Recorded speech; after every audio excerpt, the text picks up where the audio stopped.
Dunyo xaritasida O'zbekning oyog'i yetmagan joy qolmagan. Sizchi, siz ayni paytda qayerdasiz? Migratsiya agentligi xorijda ishlayotgan hamyurtlarimizni moddiy va huquqiy jihatdan qo'llab-quvvatlash haqida bilasizmi? Endilikda Vazirlar Mahkamasining 252-sonli qaroriga asosan chet elda ishlamoqchi bo'lgan yoki allaqachon ishlayotgan fuqarolar uchun yordamlar yanada kuchaytirildi. Qanday yordam olasiz? Qisqacha aytamiz. Xorijiy davlatlarda og'ir vaziyatga tushdingizmi?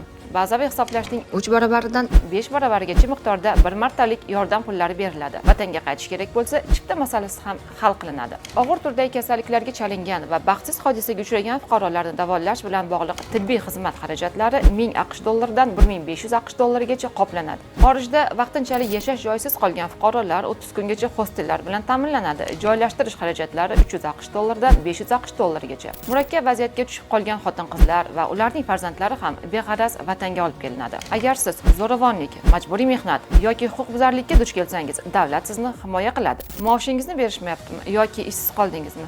Shunchaki bizga murojaat qiling, himoya qilamiz. Yangi ish topishda ham yordam beramiz. Buning uchun siz Migratsiya agentligining 1282 qisqa raqamlariga yoki 71 kodi bilan 202 33 55 raqamlariga qo'ng'iroq qiling. Xorijdagi yurtdoshlarimiz uchun 24/7 rejimda bepul ishlaydigan telefon raqamlarimiz va Telegram botlarimiz ham bor.